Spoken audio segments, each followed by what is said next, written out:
hari ini Sabtu 18 Juli 2020 Pulau Mora Bali melaksanakan RTA, rapat tertinggi anggota, rapat 3 tahunan yang biasanya memilih kepengurusan baru sekaligus membahas, mengevaluasi dan mendiskusikan hasil kerja dan kinerja dari periode sebelumnya.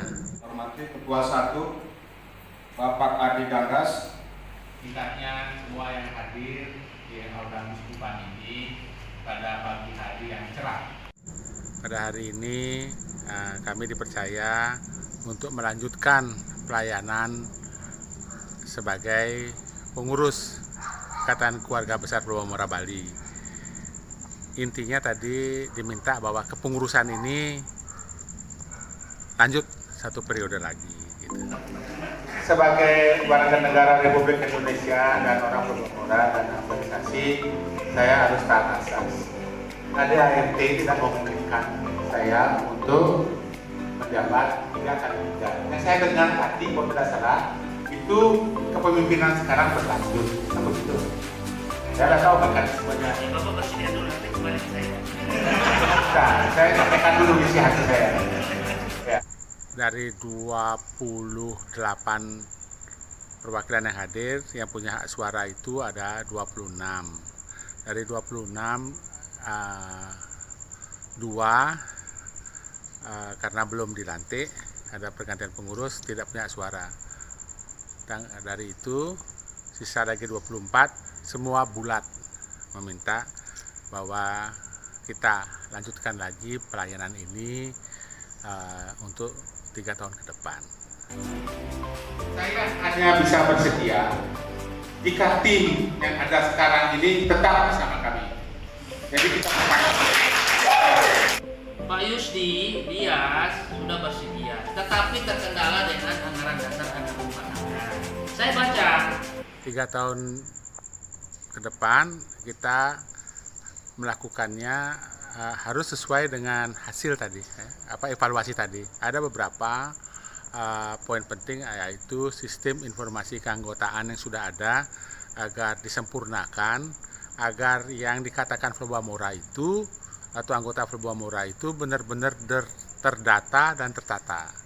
Ya, terdata dia, benar-benar terdata. Jadi Pulau Mora ini menjadi organisasi modern. Jadi namanya anggota Pulau Mora kan harus terdata dia. Kalau organisasi punya anggotanya itu harus tercatat nama siapa, dari mana, asal apa, paguyuban apa, dan seterusnya. Jadi itu satu sistem informasi keanggotaan yang kami punya yang 11.538 orang itu yang selalu berkembang, harus dicatat lebih baik lagi melalui unit-unit ikatan keluarga yang ada di dalamnya. Jadi untuk sementara ini kan ada 26 unit ikatan keluarga ditambah 2 korwil Manggarai dengan korwil Sumba. yang menjadi catatan kita, ini terkendala konstitusi kita. Saya kembalikan kepada anggota para pemilik hak suara ini, warga masyarakat Pulau Mora ini, apakah kita setuju untuk merubah ADART ini? Salah satu amanatnya dari itu, dari hasil pertemuan tadi atau rapat tadi, semua bulat agar kita juga sudah berhenti berdiam diri atas labelisasi, atas generalisasi, atas fabrikasi berita gitu ya, berita yang fabricated gitu ya, yang dibuat dengan tujuan tidak baik yang mendiskreditkan Pulau Mora.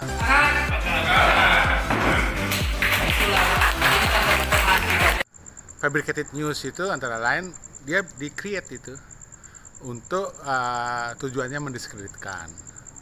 Ya, misalnya kegiatan kemanusiaan dikritisi dan segala macam tanpa dasar, ya tidak punya dasar dan apa, tapi dipakai bersayap gitu ya. Itu harus kita counter sekarang ya, dan harus ada tindakan tegas untuk itu. Garing KB Pulau Mora garing 7 dari 2020 tentang Ketua Umum IKB Pulau Mora Bali periode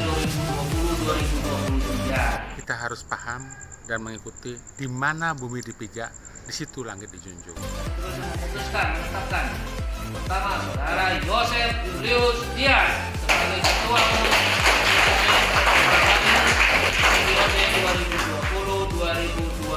2020-2023. kita harus beradaptasi, menyesuaikan diri dengan daerah di mana kita berada sekarang gitu ya, di Pulau Bali gitu. Ya belajarlah bahasa Bali sedikit, lihat kulturnya di sini. Kita kan mencari hidup dan penghidupan di sini. Jadi kita itu. Yang kedua, berhentilah kita menjelek-jelekkan, menghina komunitas teman kita sendiri. Ya, berhenti ya. Melemahkan dan segala macam dan memandang rendah sesama kita. Mari kita bersinergi. Ya, sinergi yang kuat kita pasti mempunyai daya ubah. Dan yang terakhir, ini kan kerja kolektif, pelayanan kolektif. Pulau Bamora hanya payung. Jadi ujung tombak yang bekerja keras di kenyataannya itu adalah para ketua ikatan keluarga yang ada. Ibu bapak yang jadi ketua unit ikatan keluarga, mereka yang harus ditepuk tangani, mereka yang harus diapresiasi, mereka yang ada di garda terdepan. Kami hanya mengkoordinasikan saja. Mereka inilah yang perlu diapresiasi. Mereka inilah pengurus Pulau Bamora sejatinya. Ya, yang dikatakan pengurus Pulau Bamora ini ya daripada pengurus unit dan badan pengurus Pulau Bamora itu satu kesatuan.